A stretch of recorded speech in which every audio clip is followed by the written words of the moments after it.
Farnaz Renaghi is the CTO of NovoEd, an enterprise learning platform that helps organizations upskill teams with collaborative, cohort-based learning experiences. With that, Farnaz, we're thrilled to have you at the live event today, and I am very much looking forward to your presentation. Yeah, thanks so much for the introduction. And hi, everyone. I'm so happy to be here. I want to spend this time to talk about employee development in an AI native workplace, the type of workplace that all of us are becoming. If you're not yet, and if you're running a startup, you probably are living in that type of a company.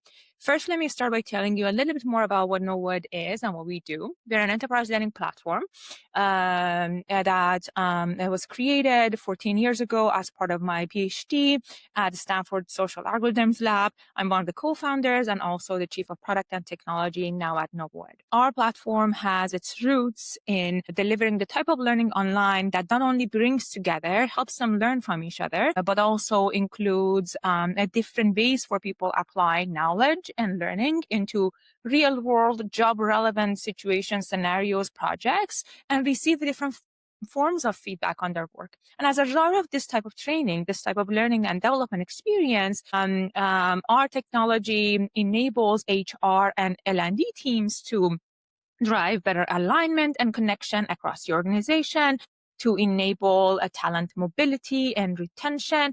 And most importantly, and one of the most important reasons that people invest in a platform like ours is that it enables performance readiness, that people have the confidence to go into their jobs and perform well.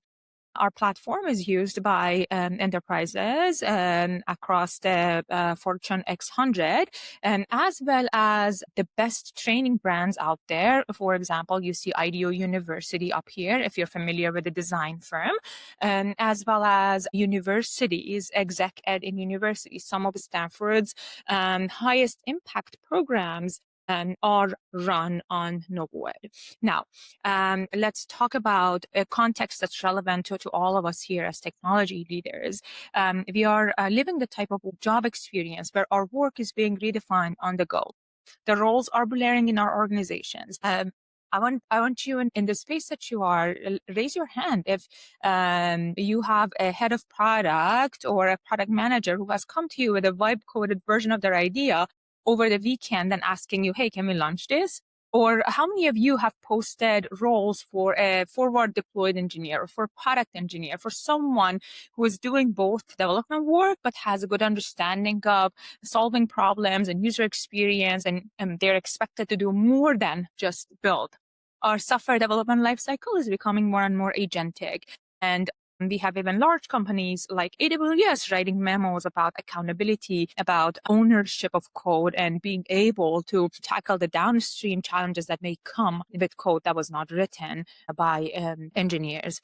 And we are doing all of this change in an environment where there's still persistent layoffs and there's ever more value pressure. Meaning companies are trying to absorb as much dollars, as much value as possible in the markets they are with the investments that they are making. And as you know, the dynamics of SaaS as it used to be before is changing with LLMs and AI tools in general having a different type of usage and price dynamic. The pressure on all of us here is real, so is the opportunity. And developing people in this type of an environment isn't optional anymore. It is a differentiated strategy and it is necessary. Now, let me spend a few minutes to make a case of that for you and why you should care about this as a technology leader, and how we, NovoEd, think about doing it in a scalable, consistent way across your audiences. I want to start by grounding us in what it means to learn in the age of AI. There is a growing narrative that tools like ChatGPT, Copilot, whatever tool you're using for finding answers to questions in a general way are bringing learning directly into the flow of work. That's true. However, that is mindset rests on a few flawed assumptions. It is assuming that work it becomes possible simply based on information retrieval, that knowing something means you're ready to take action. that if you can find answers faster, that automatically leads to better performance. But in reality, you know better than me that work is about applying judgment and context. Knowing something is not the same as being ready to apply it. And performance depends on the quality of judgment and decisions that your people make in real situations with your customers, in the work that they do, in triages and whatnot. And we also know that when mistakes are made, they are not isolated. They cascade across teams and organizations. And going back to my reference to AWS, all of you remember the recent memo that was sent out about use of AI coding agents and the downtime that the service was experiencing, and the lack of accountability that needed to increase. It is true that AI and other types of in-tool help that your HR and the organizations might be using, but even with your non-technical audiences, are making information easier than ever to reach. The real bottleneck isn't access to information, at least anymore. It is performance readiness. It is having the confidence, the right context, and the right experience to act effectively. And that's the gap that us here at NovoEd are focused on, and us in this room as leaders should also be focused on. Now, to make this real, at NovoEd, we think of performance readiness as a holistic strategy. And it is the type of strategy where the most critical components of employee development should come together in a connected and cohesive way. They need to build on top of each other. Spot isolated experiences don't result in consistent, scalable upskilling across your teams. We've historically been known for, as we said in the beginning of this conversation, for enabling high-impact, collaborative, cohort-based learning across the enterprise. That foundation is incredibly important, but on its own, it's not enough. It doesn't build a repeated behaviors or confidence just as much as you need it. Over the past few years, we've expanded our platform to go outside of formal learning. And today we bring three essential elements of a holistic employee development on our platform: structured learning, mentoring and coaching or one-on-one learning, and opportunities to practice in immersive, realistic scenarios. So let's connect these three together. Why are they relevant? Why do they all need to be in place for performance readiness to be built in your organization? Structured learning builds the foundation. It introduces concepts, frameworks, and shared language. Many times your companies are purchasing content and experiences for this. Oftentimes you have seen that when those are not customized, when they are not custom built for your objectives, they don't have as much of an impact. So oftentimes what we see in companies is that companies bring together content from outside, knowledge from inside, together in a sequence with impactful, company relevant context projects, role plays and whatnot to deliver this type of learning experience that has the highest impact. Now, I want to tell you that I will share this again, and that we'll go back to this again in a little bit. You no longer need to have a learning background to build a pedagogically sound learning experience. Software has started doing that for you. Yes, still there is magic that your L&D folks, your instructional designers, your learning experience designers bring in for the most complex and for most complex, essentially learning outcomes that you want to drive. But for many day-to-day needs that you have, tools exist such as NovoEd that have AI creators that are based in sound pedagogy, and you can load in your content, reference points, and they craft the whole learning experience for you. Now, second element of this is mentoring and coaching, or learning one-on-one without much of a structure, driven by the two people. This brings learning into the real world. These types of experiences are some of the most powerful ways to support performance on the job, to help people apply what they've learned, share tacit knowledge, and learn from each other's experiences in a way that's led by them, that's organic and scalable and highly impactful. and also efficient in a way, because it doesn't take a lot of time and energy from anyone involved, even the people involved in it. These types of experiences also help break down silos and enable lateral growth and create ongoing development beyond and in between the formal programs. You can think of them as you have a problem of essentially, for, let's say, adoption of AI coding agents in your engineering team.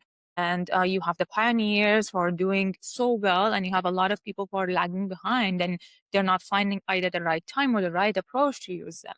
And it may take 30 minutes in a month or every 2 weeks for one of your pioneers to spend some time with your next layer of people and help enable them, help unlock the mindset that's needed.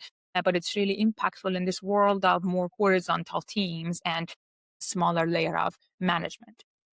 And lastly, mentoring doesn't sit separately. There's also practice. And practicing in engineering has one meaning: practicing for your customer experience staff, for your sales staff, and for all the employees that you need to be upskilled in not only AI itself, but also talking about what you're releasing, but also enabling customers to use it, which is more nuanced than normal SaaS that they used to essentially roll out before. Now, immersive practice helps them go through the different situations that your customers may have, the types of conversations they may have to have with your customers, and truly build actionable confidence to go in and deploy that in their job. One of the consistent things that we hear from our customers is that learning alone isn't the problem. Applying that learning is. And in this picture, I'm showing you the elements of scaling that application and making it in a way that you can really have a unified workforce and bring everyone along with your stuff and with your pioneers. All right. And why us, NovoEd? Why not all of the HR tools you might be buying should be doing this work? First of all, in all of this, context is key. Learning rarely happens in a vacuum. Learning that is happening based on generic things is just knowledge. It's not applied enough. It's not relevant enough for it to have a meaningful impact on work. And that type of learning context for so many of our customers lives on us or gets built on us when L&D and D teams, HR teams, and leaders start using our platform. Second, we have been learning experts from the start. My PhD is related to learning and computer science. And we turn our expertise into prompts, agents, knowledge graphs, decision graphs that are actually running a high quality learning experience without humans needing to do it and without humans having to have the expertise to do it. And lastly, bringing everything together removes tool fatigue and inefficiencies that actually impact results silently without you even noticing them. And lastly, I want to end this with two takeaways for you. I myself, as a technology leader who needs to be upskilling people in AI, who needs to be taking not only my engineering team, my QA, my design team, my product team, but also our customer success team, our go-to-market teams, with a deeper understanding of the nuances involved in essentially selling or enabling customers or in testing AI features. These are non-deterministic. These are different and nuanced. And for me, external training often is low relevance. It's a good baseline. I use it a lot. And I don't have access to real L&D partnership. I'm in a mid-sized, even small company. And for those of you who have access to L&D, building that partnership requires time. So I want to tell you that leader-led upskilling is here. That you can, as I said, you can use tools that have the expertise built in and have them build your learning experiences, and then utilize things like one-on-one learning, peer learning that is structured enough, that provides guidance, that provides the talking points for people and what to discuss and how to go about it, but leans heavily on them to drive it forward. And lastly, you know this better than me, feedback builds confidence. All of us do code reviews because we want to increase the quality of code, but we are also upskilling people in every moment of code reviewing that we do, for example. So peer-enabled readiness in that way is really powerful, but for so many roles, it's not enough. You can use immersive AI capabilities that are creating real-world situations for so many of your staff that might be less technical, might be having that barrier of feeling incompetent in front of their peers, especially in your customer facing staff who's trying to roll out these AI features to create that confidence in them. So shipping AI native in an AI native workplace and AI native environment means that all of your people need to be confident in AI, and you need deeper partnership to bring this along. And that's the two takeaways from me for you that I have used myself with our own technology to bring everyone along at NovoEd and deploy AI, essentially native software into the marketplace. I really appreciate your time. For everyone that's listening live, coming up on our next Q&A panel, Farnaz will be answering questions from the live audience today. So just type your question into the Q&A box that you see in front of you, and we'll do our best to get to as many of those questions as we can on this next Q&A panel.